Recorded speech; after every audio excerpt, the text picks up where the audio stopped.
Welcome to another episode of We Are Carbon. I'm Helen Fisher and I'm joined by Zuzanna Zielinska, founder of HarvestCare, to discuss the role of nutrition as a key link between the health of people and planet. It's difficult to talk about a regenerative future without bringing the focus onto soil, though a topic I feel gets vastly overlooked is the nutrition that soil can output. What better motivation do we have for becoming engaged with the health of the world around us than the impact that it has on our own personal well-being?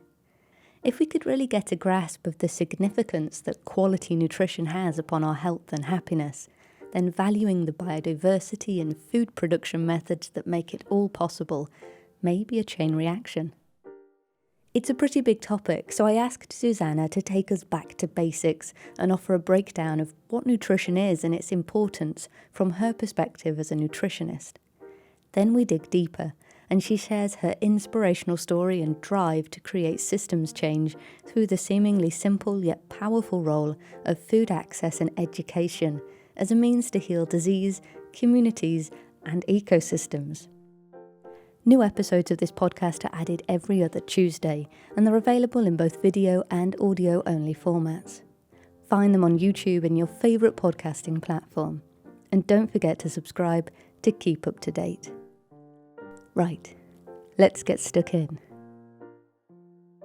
Hi Zuzanna, thank you so much for joining us. It's a pleasure to have you here to share your work as a nutritionist. Could you start us off by offering a quick introduction to yourself and your work with HarvestCare? Of course. Thank you so much, Helen, for inviting me for your amazing podcast. Yes, I just said I'm a nutritionist, but actually I work as an environmental nutritionist because I combine planetary health and environmental health with human health perspective. And in HarvestCare, which is my startup, we're on a mission to help people to prioritize what really matters, which is our health and the planetary health, which are so interlinked. And I don't think in the current climate crisis we can even talk about them separately. So in HarvestCare, we really have this systemic approach to what we do. So we work on 3 different levels to help people to empower them on healing themselves with food. And we do it on individual level by offering nutritional and food coaching for people with different diseases like gut issues and hormonal issues. We do it on a community level where we organize health and nutritional workshops to offer people a new sort of community, a new experience, a place where, we step in and suddenly food and caring for each other and paying attention to each other and each other's health. It's an obvious and a no-brainer, which is not that common in our society. And then we also work more on a societal level with projects that focus on targeting nutrition and health for vulnerable communities. Yeah, it's so many things tied together. And like you say, it is hard to have the conversation about regeneration and moving forward with community and all of the benefits that we can bring into that conversation. It's hard to not touch on nutrition and our health as individuals when we talk about the whole system itself. Nutrition and health, they're so intrinsic to who we are. It's relevant to everybody. Food is relevant to everybody because we all eat. But when we talk about nutrition, especially alongside the idea of it being something for our health and healthcare itself, it's a big topic. It's very, very broad. It's a huge conversation that we can take many angles on. I'd really enjoy if we could start with the basics, because when it comes to modern medicine in particular, it kind of gets skimmed over, or it's not really even acknowledged that nutrition and health go side by side. So it would be really fantastic if maybe we could begin at those basics and then we'll move forward hopefully later on and look at the regenerative connections and the land itself. So maybe if you could start us off as a nutritionist, could you help us to understand the significance of nutrition on our bodies and our health? Such a simple yet complex question to be asked. And I think you're very right that it's very overlooked within our current medical sector as the doctors became more and more specialized, which brings a lot of value, because now we are really able to target it a lot of, genetic diseases that otherwise, or also infectious diseases that otherwise would kill off whole populations or whole communities. However, I think with this specialization that went more and more narrow, we kind of overlook the simplicity and overlook the principles, the holistic principles of life, which are really applicable for most of the society, in which the food, what we have on our plate, it constitutes our short-term feeling, but also like our long-term health. And you could talk about this for a very long time, but as you said, let's go for simplicity. And our body needs a constant renewal of the nutrients that constitute our body. Yesterday we ran a webinar with a nutritionist doctor from India, and she had this very nice analogy saying how, in a car, even though I'm not the biggest fan of car analogy because we are organic and the car is inorganic, but in a car you use plastic and metals and oil to perform like particular action. But in human body, it's the same what you eat in and the same on what you use in our body, right? So if you would not have certain nutrients as minerals and vitamins and macronutrients, which is proteins and fat and carbohydrates, your body will not be able to perform what it is designed to, which is, create muscle structures and renew our nerves and perform all of the processes that we need to live. And if you on your plate, those nutrients are missing, of course your body will slowly deteriorate. And at the beginning, you will have less energy and you'll feel maybe fatigue or sleepy, or your mood will be lower down because, now we know the microbiome is so interconnected with our brain. But over a long time, if you're continuously do not provide your body with the needed nutrients, you will start developing different metabolic conditions. And right now, those metabolic conditions which lead to chronic diseases as diabetes type 2, cardiovascular disease, different cancers, are the biggest killer of our society, because in Europe, it's around 86% of people that die from chronic diseases, which one of the main reasons for that is because of our inadequate food intake. So we really, in past, 1 century, we went from being at risk of infectious diseases, but now we are really well with dealing with them. But now it's twisted around. We don't suffer anymore from hunger. We don't suffer from food scarcity, but we suffer from something called hidden hunger. So even though our plates are big and our portions are huge and nobody goes hungry in Europe, at least, there's still some people that, of course, I don't want to overestimate, but most of us do not suffer from lack of calories, but we are suffering from lack of nutrition. And of course, this prolonged lack of nurturing our body will lead to, as I said, deterioration of different functions. Yeah, I quite like the analogy with the car. I think that works to sort of, the body's very complex. Looking at something organic is so complex. So making it, comparing it to a car, we have, like you say, different oils and different inputs that are required to look after different systems within that, just as we do in our body. And I suppose from a nutrition point of view, we've kind of overlooked so much and focused so heavily on calories. And the way that you look after yourself is to get the right number of calories. And there's an obsession to the point where we've got food that's actually being sold more expensive for less calories. And I think when you have to look at that, we buy food as fuel, and yet we're going to pay more for less, because that really underlines the issue with the food not satiating the body's needs, I think, because we've got like an obesity epidemic, like you say, hidden hunger. And we are clearly providing the body with calories, so something is going wrong within that.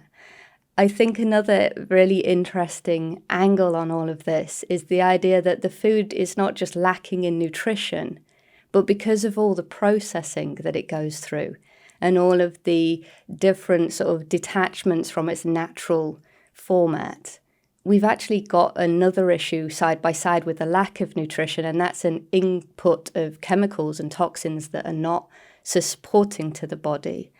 So I think if we could maybe look at that angle also, how do you have examples perhaps of how the toxins in our food are contributing to those really shocking statistics of how the chronic diseases that we've got?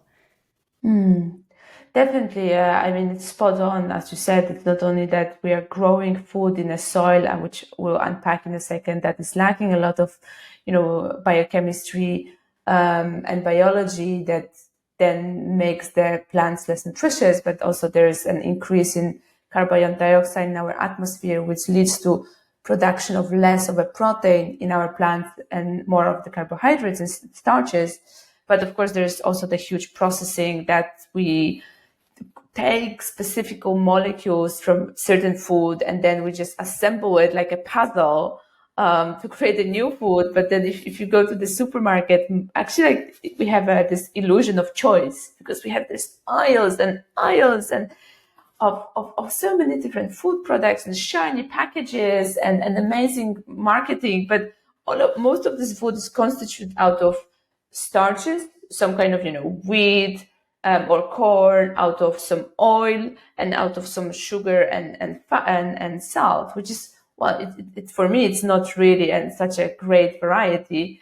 But to address some of the chemicals that the pollutants, I think my personal, the most interesting angle of it is the endocrine disruptive chemicals, which is these chemicals that are found in pesticides. And because now we know, there was a study showing that around 30% of food in Europe has residue of pesticides.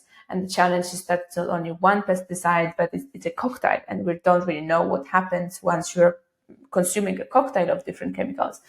And those endocrine disruptive chemicals, they enter your body and they mimic your own hormones. So they can impair your production or absorption or excretion of your natural hormones. And this is now being linked to,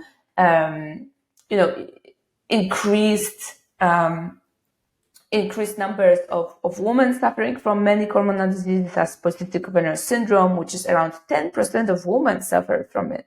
Like every 10th woman have a hormonal issue. It's thyroid problems, but it's also huge infertility problems. There was a study done by, or white paper by insurance company that said that by year 2050, only 15 to 20% of couples will be able to conceive naturally, because it doesn't only affect of course affect the female hormonal cycle, but it's also the male activity, the sperm activity in males, that it's really dropping hugely. So I mean, what better proof we need is if food we are eating literally makes us incapable of what as a species, as an animal species we are designed to, which is reproduce on a very biological level. Yeah, there's so much to unpackage here. It's so fascinating. I think taking back to the statement that you made at the beginning, I think that beautifully summed things up, where we have specialized healthcare. We have modern medicine that is capable of really understanding the micro details of very, very specific disorders, but we've maybe detached ourselves from the holistic view.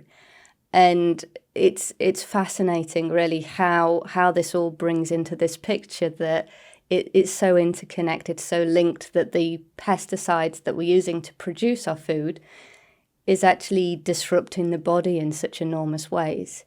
And we could talk about so many different aspects of the body's functionality, but I think hormones, it's a under-discussed topic and it's not overly understood that well on general terms, particularly when it comes to nutrition. So maybe we could put a bit more focus on that. The endocrine system, you've talked about the endocrine system. Could we just summarize what that is? That produces hormones, essentially.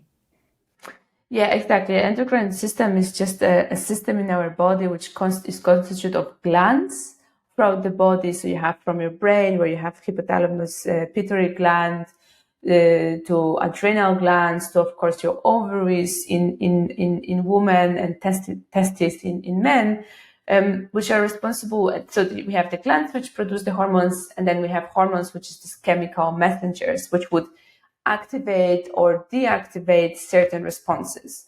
And when we think of hormonal system, we often think of our reproductive system, but of course this is way more. I mean, for the fact that you sleep and are awake, and it's because of your melatonin cycle, and which is also a hormone. For the fact that you you get excited when you have chocolate, it's also connected to our hormones, because then you have the dopamine rush and you're super excited and your body's like, wow, I want the lottery. But also now I think what's super interesting is that we have this much more research around also serotonin, which is the other hormonal cycle, which now we know is being released from activities which gives us purpose. So as dopamine is like this quick rush of happiness, which is quite addicted, because it's like instant gratification, and there's nothing wrong, because we also get dopamine once we exercise. But then we also have this long, more sustainable approach to happiness on a hormonal level, which you get from having a deep, meaningful purpose in life, which I find like so fascinating, that we are biologically designed to seek for a meaning. It's extraordinary, isn't it? When we start to bring it all together, that is it is such an interesting story. All of this, the actual human body itself is fascinating. It's such an incredibly intelligent machine, and we have simplified it down to it needs calories. It needs calories to function.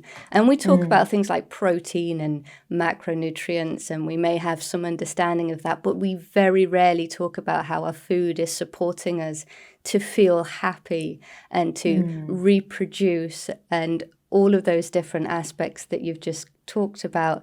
The hormone system, then, the ability to produce hormones, is like the body's ability to communicate amongst itself. It's kind of the brain is telling the ovaries what to do, and it's producing chemicals that tell us that we're happy, and that's a good thing, and that feels nice, and I want more than that, and I'm ready to sleep because it's dark now. And this is, it's how we function, isn't it? All of these things are just being human. This isn't just about having energy. And do you think that when you've talked about being happy, that makes me think of maybe we have made a bit of a substitution in our lives, that we've kind of got rid of a lot of the understanding that this comes from not just nutrition, but that feeling of meaning and purpose and connectivity. And we've replaced it with our food in ways that perhaps we didn't realize, like sugar produces dopamine, makes us feel happy. And then the other things that the hormones are doing to keep us functioning and active and stimulated, we might have a cup of coffee to stimulate us and to wake us up. And then, of course, at the other end of the spectrum, we might feel the need to take something to help us relax and sleep at the end of the day. So is that, in sort of natural terms, all of these are produced in the body through nutrition? So a range of nutritional needs to produce the different functionality of the hormones? Yes, that's definitely correct. That we need to first and foremost have the building blocks, in order then to actually be able to create it and then use it.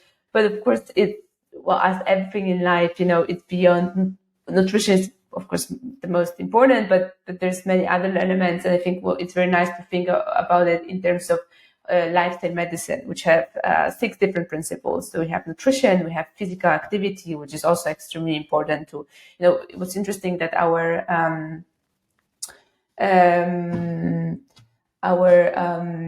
system that gets away our toxins, our body doesn't have any muscle. So it doesn't have like our cardiovascular system, like a pump. So in order for us to remove the toxin, we need to move. So that, that's our way of coping.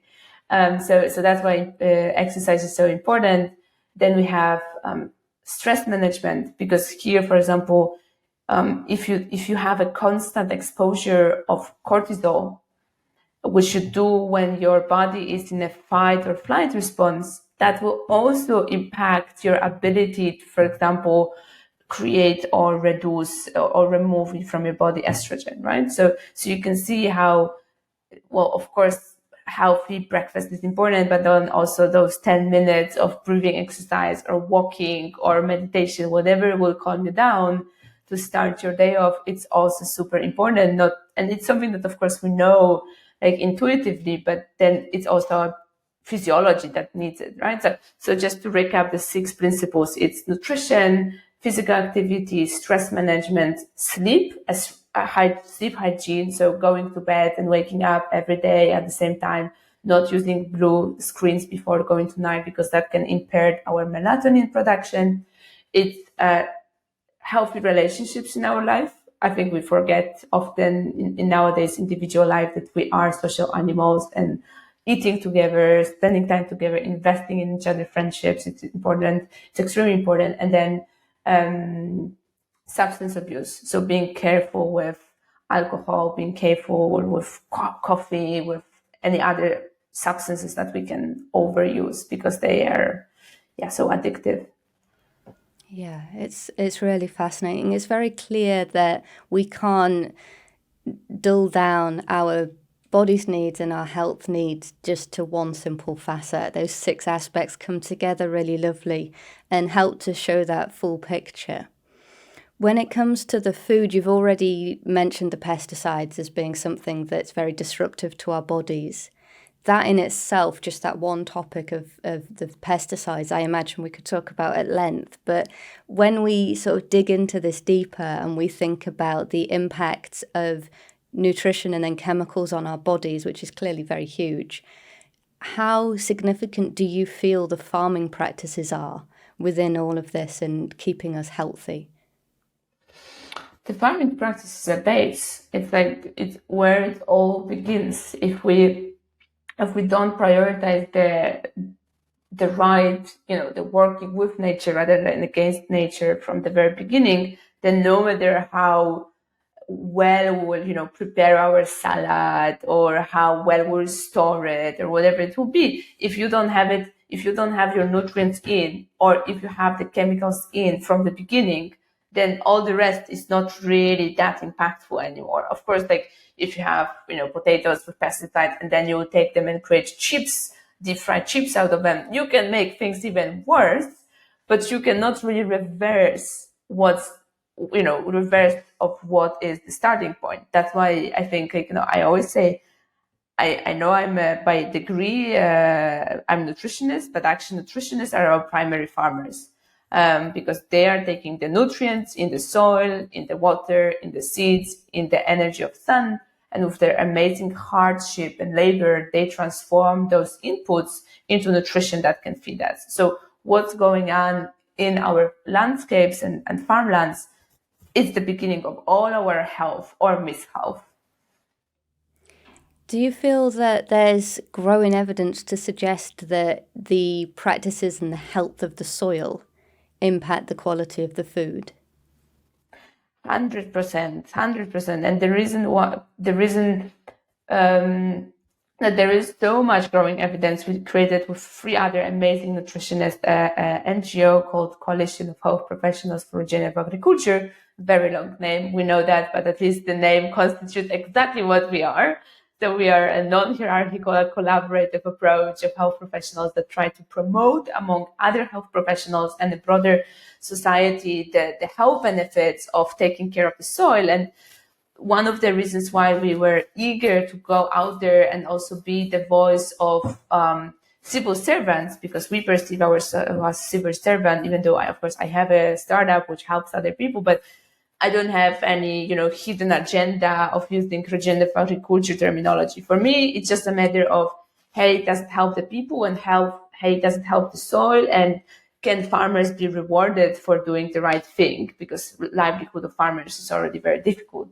But we have a whole database on our website where we accumulate all of the research that is out there. And we have that David Montgomery and Anna Biko work, which are working on it for many, many years, comparing the nutritional density and how it's being affected by practices as minimal tillage and cover crops and intensive crop rotations, which enhance the soil life. And that's so cool. That is that we go away from looking at our soil as the just pure chemistry. That's okay. You add an NPK and then you add this input and you have this output to say, hey, wait a second. The soil is alive.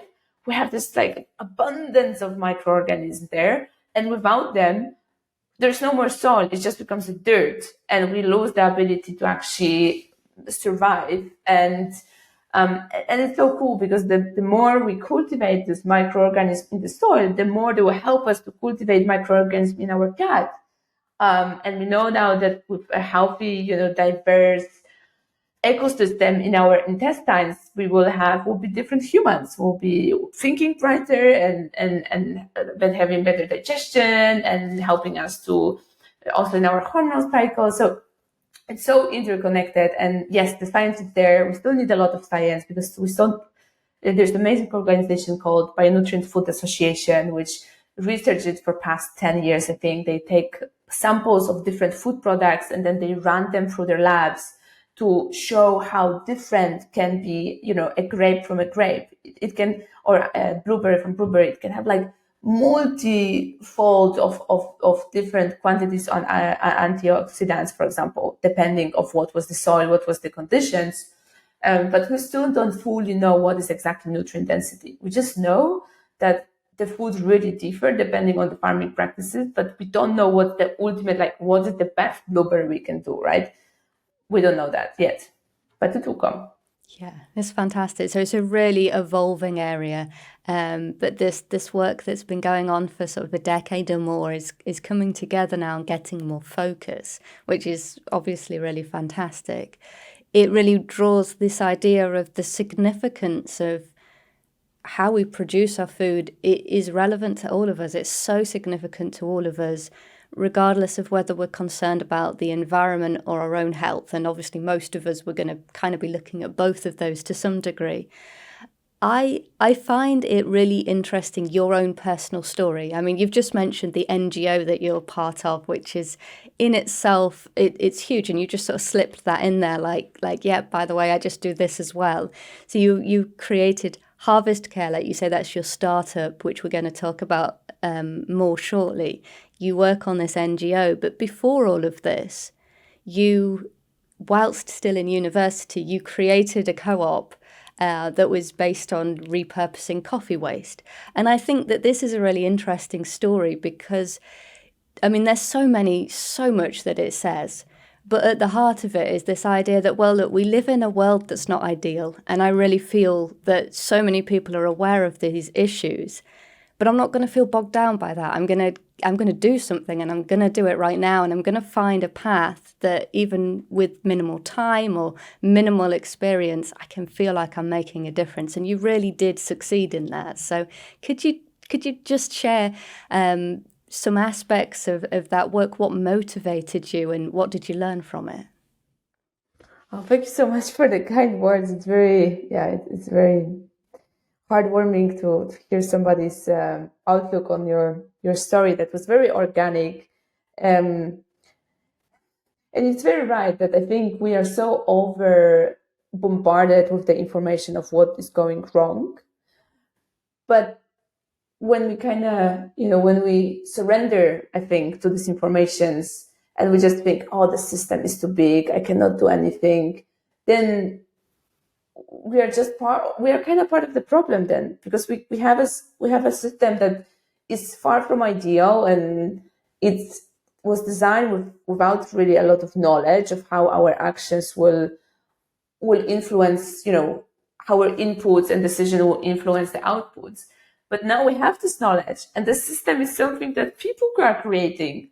So if you know, and I really believe that everybody knows something that could be better, no matter if you're a shoemaker and you know that the shoes we're using are not really designed to our anatomy of our feet, or if you know you're a baker and you know that we should be doing sourdough and not just based on bread on yeast because that doesn't give us the full nutrition. I mean, everybody knows something that can be better. And then it's just a matter if are we going to make the system crash on us and remove our dreams and hopes and our eagerness to change it because we would just think, oh, what can one person do? Versus if we are going to start taking action. And I know it's not as straightforward, but I think that it's very important to start taking like the smallest action. And this is how it started for me. It's not like from being a nutritionist, I was like, oh, I'll be the systemic entrepreneur and I'll have an NGO and this and that. I just wanted to like volunteer in a community garden and a community kitchens to be around people to learn something. And then because you're around kind people who encourage you to be yourself, I was like, okay, what is the next thing I can do to give back to the community? And it turned out that I was really into the soil, and I asked my mom to buy me like this small like soil samples that I can do it myself to taste pH and stuff like this. And I was like, this is so cool. And so I was like, okay, I really want to help this community garden to improve their soil. And I was a barista, so I had lots of bio waste from my coffee shop. And I was, wow, why not use the coffee, which has a lot of nitrogen, in the compost to make like super powerful compost. So I set up like a small outdoor office next to the compost. And I remember, I put my laptop in Excel, and I started to calculate, like, I bought like this special weight so I could, weigh the horse poop versus like my scraps. And I was like, because the aim of the compost is to have like 1 to 30 of green to brown materials. So, I was like, okay, let me get it spot on. So that was, and that was just, I was doing it for myself. I wasn't doing it for anybody. Nobody was asking me to make an Excel sheet of a compost. I was just like, this is so cool. The sun is shining. There's a whole horse poop around me. Life is great. And then, I was like, but if my company is throwing away all of this biomaterial, which is a beautiful resource, and I definitely start looking at our economy from perspective of bioeconomy. I don't care about inorganic materials anymore. All I care about is like, what's alive and how can we bring more life, because we are missing life in our cities. So I went to every single coffee shop in my city, in Aarhus, back in Denmark, which was around 30, and I said, what do you do with your coffee? What do you do with your coffee? And everybody besides one lady, which was using in her garden, said, well, we actually don't do anything. And I thought, okay, the size of the problem is probably of a size that I cannot tackle myself of just doing compost, even though I tried, as I also went to different community garden and I said, hey guys, you can use wood chips from this furniture store next door, and you can use coffee. And everybody, it was so cool, because it's like, I always like to say that I want to be a voice of life that doesn't have a voice. So like, I was the voice of the microbes in the compost. And because I was telling their story, everybody got so excited. They were like, oh, let me touch it. Let me smell it, blah, blah. So that's super cool. So that was going for a bit. And then I was like, okay, we need to bring it to the next level. And I figured out that you can eat it, because you can eat coffee grounds if you simply dry it and mill it, and you can use it as a substitute or like functional flour. And I thought, okay, but I need help, because I'm just a simple nutritionist. I don't have so much knowledge about marketing and business, blah. So I just wrote on like Facebook group, like, hey, I'm doing this. Like, this somebody wants to help me. And there was 5 people that were like, sure, we can help you. And that's how it started. And we're working on it for 2 years. And that was so empowering, because the moment you just start with initiatives, you get so much help. That's the beauty part. Like, people really want to be like part of change. And there's a bit of money that we got to test the coffee flour in the lab. So then we figure out that it's a lot of caffeine. So you can actually, that was the whole thing. Like, we bring coffee from Latin America, Asia, Africa for caffeine. And then actually we extract like only 1/3 of the caffeine, right? So like in the 100 grams of of coffee waste, we still have around 2 to 3 equivalents of espresso cups of caffeine. So we really need to rethink of, okay, what are we doing with this raw material and how it's being used later on. And it was really fun journey. I mean, I learned so much because we made so many mistakes and we just were trying. That's the thing. That the worst part is that I think the perfectionist, when you're like, I cannot do it because I need to know everything already before I even start the journey. I mean, that's the thing. You learn on the way when you make mistakes and you just accept that you try and you try the best. But what more can you do? I absolutely love your energy. It's so refreshing to sort of come into this space and just see this right. We're just going to do it. And like you've just said, don't try to be perfect. Don't make the perfect plan, because everything you've just described, we could discuss for hours, because it gets my mind thinking about the different opportunities of waste from one thing, from the coffee. Like when you say, okay, well, we're expending all of this energy and all of these resources to bring it across the globe, and then it's just dismissed, and it's still actually functional as the product that we brought it over for. It still contains the caffeine that we can consume. But you started it because that was what you was exposed to. You didn't go, this is the one thing and everybody should now go and focus on coffee. You said, I'm a barista. I have this opportunity right there at my feet. And I'm also part of a community garden, and I can make that link. And I think the other thing that you said that is so on point to myself is I'm not interested in non-organic materials. Because as an individual, you can connect to the organic in a circular way, regardless of, you don't need a factory, you don't need to go and explore and experiment and come up with new technologies. You just can connect within your own community. And I love that about what you're doing, that idea that you've just in a city, even not kind of on a farm, it's just taking the opportunities right there at your feet and making action on them. And they're just going, right, it's led me in a new direction. I don't have the experience, over to Facebook. And how exciting is that we live in a world where that then can lead to impactful change and a momentum to something new, and then to something new and something new again. And I think that we need more of that sense of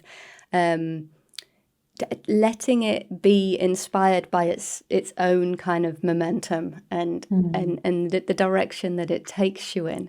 So all of this, you clearly got a whole lot of very heart-centered approach to life, and really connected with the way that the world ticks round in its natural form. And the kind of onset from your nutritional education is that you've created a startup called HarvestCare. And what you're doing with this is you're, I suppose, empowering people through this information around nutrition. And everything we've talked about so many different topics. We could sort of go off on many different tangents with this conversation, but all of it's coming together is this idea to me that there's so much power in our awareness of the connection between what we eat and how it impacts our lives, not just our bodies, but our happiness, our routines, our sleep, everything. And so what it kind of comes to this conclusion in my mind is that it's this enormous power that's also very simple to offer to people. And I don't mean to say that in a sort of negative, kind of dismissive way. I love but that simplicity. it's so much to offer people, to so life-changing. And I suppose that's at the heart of HarvestCare. Is, to me, it's kind of this empowering people with this information and knowledge. So from an individual point of view, because I know you offer a variety of services, what tends to be the process and offering that you have for individuals?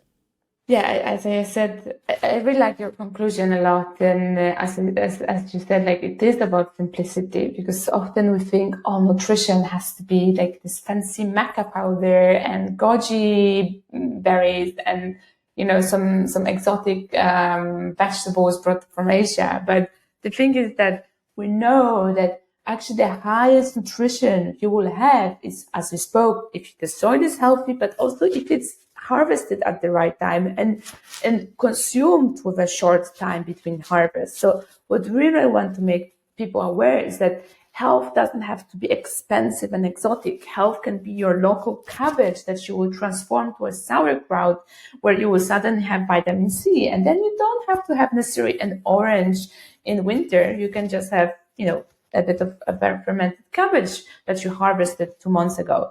But for individuals, as we were, ideating about the startup, and of course, the aim is this to be something, beyond just nutritional service. Because of course, I can come in and I said, oh, this is the calories you should be having per day, and that's it. But as we see, and as I think we all feel that our food, our landscape is so interconnected, and it's really a mindset shift. So the question is, how can we empower people for this mindset shift that is beyond just thinking of a food as calories in and calories out? And what we recognized in making different interviews with people is that those who are at the biggest, best moment to make mindset shift is when sadly their health starts to deteriorate in some angle and another, which is very sad. That like once we already have visible problems and our body is screaming, pay attention to me. This is when we'll start looking, at what are the alternatives and what are the solutions and what have I been actually doing for my life. So we offer 1 month and 3 months nutritional coaching programs, which really looks at like taking a person from no matter where they are to after this months of 3 months to be able to be fully on their own, become a regenerative consumer, know what's good for you in terms of cooking, know how to make a meal plans, know how to make a budget plans for yourself. So really want to look at it from not only, telling you what to do because you have IBS and you need to drastically change what kind of foods you have on your plate in order to heal your gut. So we have special, programs where we go week by week and we offer you different foods that will progressively heal your gut. But it's also really making it very sustainable so you can be independent afterwards and you feel confident of knowing where to source your food. So we are working on a map that it's right now in Netherlands, that can help you to find the regenerative farmers. So we call to every farmer and we ask them, hey, what do you do with your soil? Because I also don't really believe anymore so much in just certification, because there's so many amazing small-scale farmers that are doing beyond organic, but they're not certified just because of how administrative work works, right? So it's really about creating the transparency. And we're also working on like recipes for those people for the specific diseases. So it's really taking you totally from zero, no matter where you are, to be like full on regenerative consumer. That's so lovely. It's I completely agree with you about the certification, and I love that you go to that length and get directly in touch with the landowners and the producers. That's that only the story of what they're doing on that land, I suppose, is the way that the actual is there any themes that people come to you with? Is IBS something that's common, or is that just an example you gave? And do people experience quite dramatic healing through these experiences of transforming the way that they eat? IBS was one of them example. But we see a lot of people with different gut issues. So IBS, IBD, leaky gut, but also hormonal issues, like PCOS, endometriosis, where food in those diseases, food can be part of the healing process. So for example, with IBS, of course, you also need to look at your mental health. And you also, as we spoke, like it's all about the lifestyle medicine. So I never like to just narrow it to one approach, because we need to put a full-on body experience and mind experience to get the healing process. But definitely people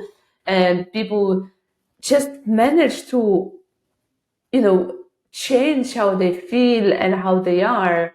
And it's something that after attending many doctors and to many hospital visits, etc., none of the services there was really offering them. So that just really shows the need to incorporate the nutrition and incorporate the behavior changes, because that's the crucial part. I mean, even if a doctor will tell you, hey, have this diet or lose weight because you're insulin resistant, that's correct. But so what that this is correct? If the doctor will not give you the ability to motivate you, the ability to help you with developing strategies which will fit your lifestyle, which they will fit, your preferences, your cultural background. I mean, if I tell you eat beetroot and you're from, Asia, where maybe they don't have beetroots, like what's the point of it? Like, it has to be really connected to your whole lifestyle. And then we can talk about sustainable and transformative healing processes. Yeah, I think you've hit on something really important there. The idea that we can't just through information alone make a transformation to habits that we're very routine in and that we're stuck in. And we need some of the motivation, and clearly having that accountability and coming to sessions with yourself, that's part of that. And then, of course, the idea of community and people around you, or positive routine. One of the biggest motivations in life is always money. I think we kind of acknowledge that, and you've already touched on, we can take the humble cabbage and turn that into a powerhouse through fermentation, basically, to turn it into sauerkraut. And fermentation is clearly a huge part of the picture that we haven't particularly touched on a huge amount here.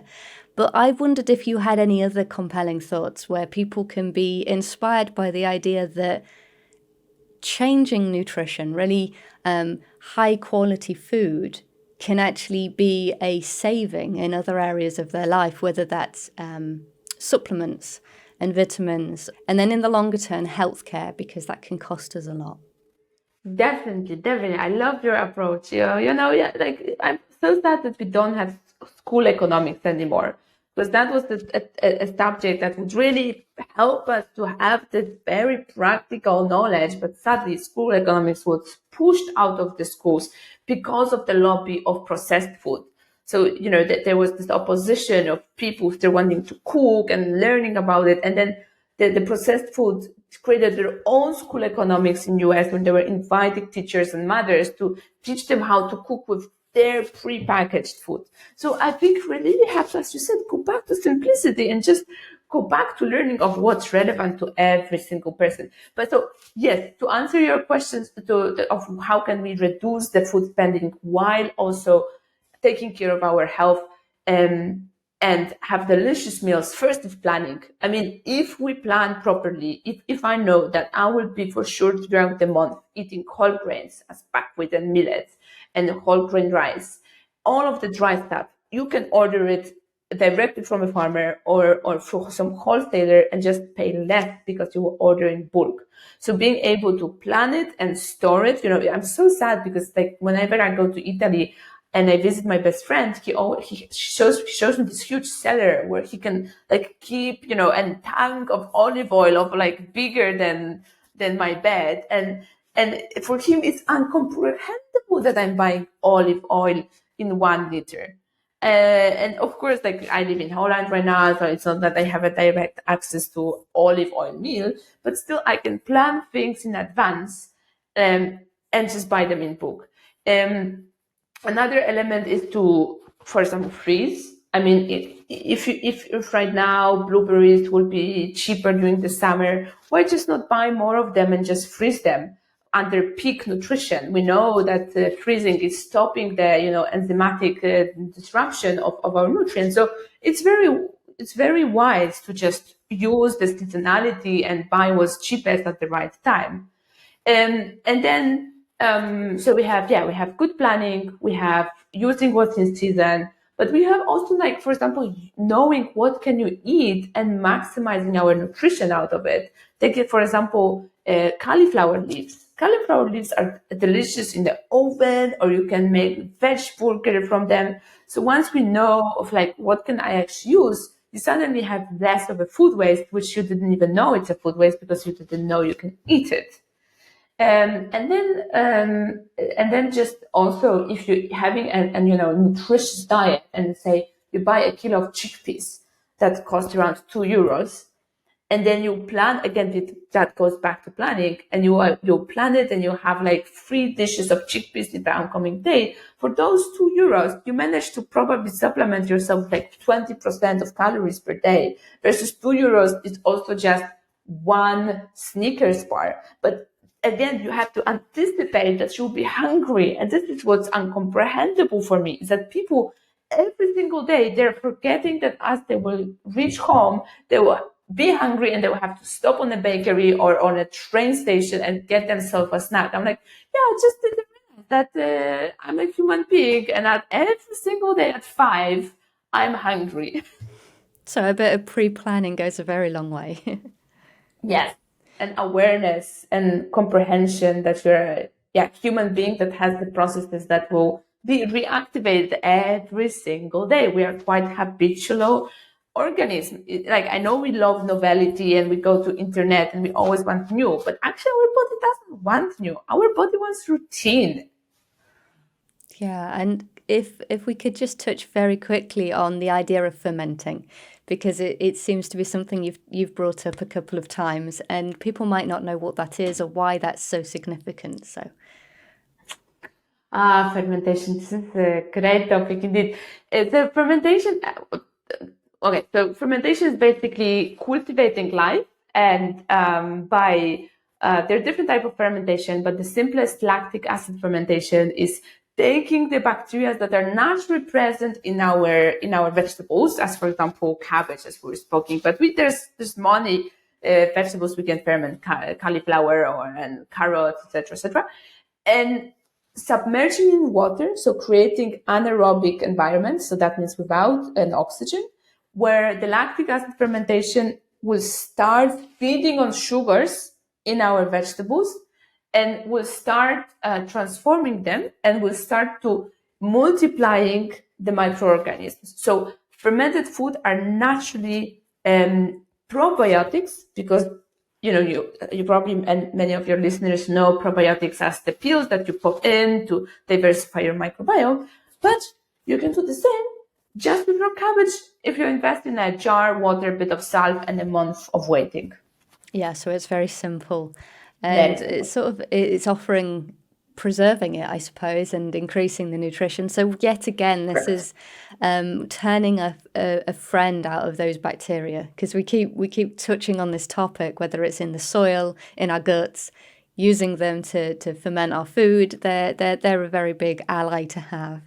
And everything that you're doing is about making the information and the food accessible for people. You're not just sort of stopping at that individual level. You're also looking at, how do we do this to the people at disadvantage? How do we do this at scale? So there's an aspect to HarvestCare that's about societal change. Exactly. And it's a kind of, it steps things up a notch. So I'd really love to hear your thinking behind that and how you're approaching it. Thank you for this question. I'm dyslexic, and a friend of mine sent me like this article saying how dyslexic people just cannot like logically understand inequalities.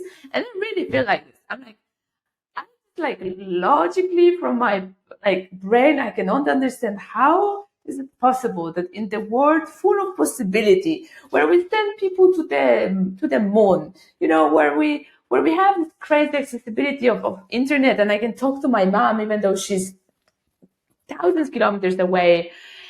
How did we still not figure it out how to properly feed each other and how to take care of those who have less than us?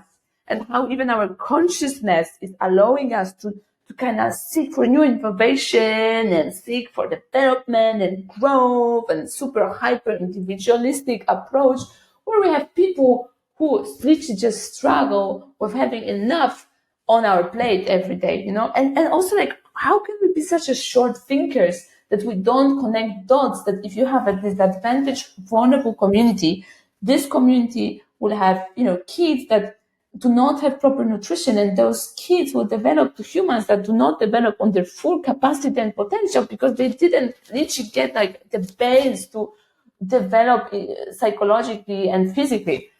So I really don't understand. That's why I want to change it, because they think it's stupid. And I was looking, I was doing a lot of research of what's going on. And of course, then it always goes down to social innovation. How can we put people together? How can we empower them with needed tools in order to get out from the situation they are right now? And my life became very easy half a year ago because I found this amazing model from Harvard University called teaching kitchens. So what they do is that they take especially vulnerable community and they put them on a cohort of around 3 to 4 months, where they provide them in a group setting nutritional education about what we talked about today, like nutritional planning, basic budget planning, meal planning, and basic nutrition knowledge. Then they also provide them cooking skills via cooking workshop with professional chefs from Culinary School of Art in US, because that's back in US. And then they also supplement it with individual consultation on the phone, because I think it's very important that you kind of mingle between group setting and individual setting. So those people, after 4 months, and the focus of this model is to prove it empirically, to show that this really works, and this is a solid alternative to solely pharmaceutical approach to chronic diseases. So it's specifically focused on also people who suffer from chronic diseases, but we know that chronic diseases are interlinked with our social status. So those who are, less privileged are at higher risk on developing them. And there are many obvious reasons, because you live in a food desert, so you don't have access to healthy food. The healthy food is more expensive. You just don't have the time as well, because maybe you're working two full-time jobs and you have a family to take care of. So there's just not that much also mental space. So this model is being proven that it works. People have less cholesterol, less glucose level, less weight after this period. But what's most important, of course, biometrics are super important if you want to change the system, because you need to show the proof, and you can start, not pushing it, but offering an alternative, as I said, to pharmaceutical approach. But also people say that they never felt so empowered in their life, that they never felt so good, and they have this approach of show one, teach one. So at the end of first cohort, people from the cohort cook for the next cohort. And the people from the next group say, oh, we'll never be able to, bake such amazing lasagna and make such amazing salad. And they're like, the first group, it says, no, you will. Just believe and trust and commit. So we are working on, right now this model is mostly in US, but we're working on bringing it into Europe. There's only one location in Germany. And my life vision is to have teaching kitchen in Europe, in every single school, in every single hospital, in every single community center. And we are slowly getting there to have our first teaching kitchen projects in Amsterdam and in Rotterdam. Actually, we just got accepted with a small grant for first 6 workshops for Arabic minority here in Rotterdam, where we'll be having it combined with educational workshop and then community kitchen together. So I'm very happy, and I think that that's the future. That's the future, especially with regenerative teaching kitchen. That means that we go the next step and we source our food locally. We source our food from vertical supply chains, and we fuel a whole new food system and economy and a healthcare system. That's fantastic. So teaching kitchen, are you using that as a sort of sub-brand? Are you going off the back of that with your own work, or are you just using the model?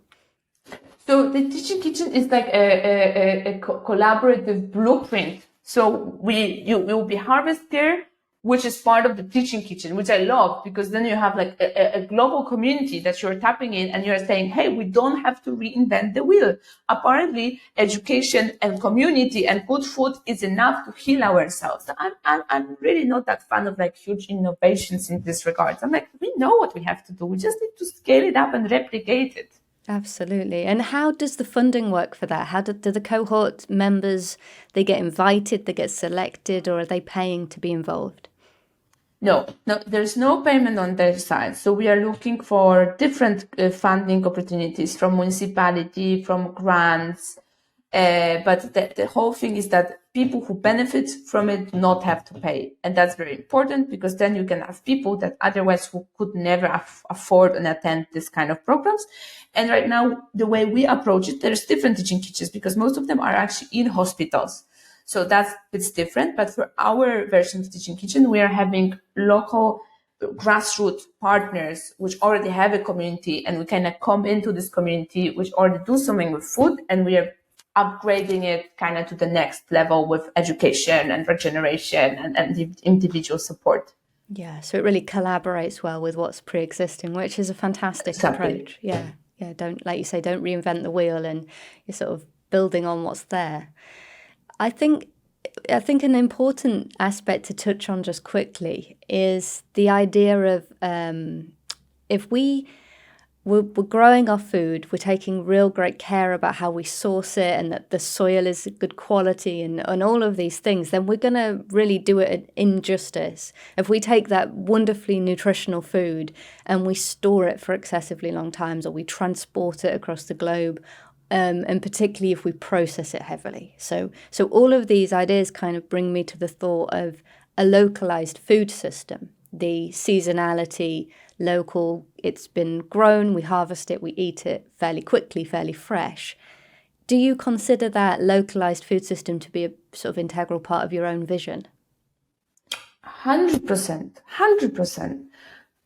Like, they always said, think global, act local, which is now a cliche, but it's true. I mean, I want to know my farmer, I want to know I have a small exercise for your listeners. Go to your kitchen, look around in your fridge, in your cupboards, on your tables, and think of, okay, how many of those products do I actually know people who grow this food for me? And of course, there will be certain food products as tea or coffee, which you won't know probably ever your farmer, but you can still at least buy like direct trade. So you can buy it directly from a cooperative. So then you have sense of, you bypassing a lot of middlemen that usually take most of the profit. But really, I want to see those people's faces. I want to see their hands with their soil under their fingernails, So 100% localized, because then we are empowered, and then we are skipping big corporations. I just want to skip the big corporations as much as possible, and feel deeply connected to the landscape. And that's why it comes back to fermentation as well. With fermentation, you brew again live in your local environment. So, and what's so cool about fermentation is that you can also ferment as, for example, compostable tea that you can apply for the landscape. So for the soil, so it's the same fermentation for human body, fermentation for soil. But again, we know that the best compost is made out of local biomaterials, because then it's the most, the microbiome is more adaptable, and it's more the most, fitable. So it's the same. Like, I know that my body most likely will fit the best with what is locally here. But right now, because of the global supply chain, it's like playing Tetris, like you're trying to take a banana from Africa and like this from there, and you're trying to fit it biochemically. But I think our body are losing the wisdom, and we need to reteach them again. What's their inner wisdom of nutrition?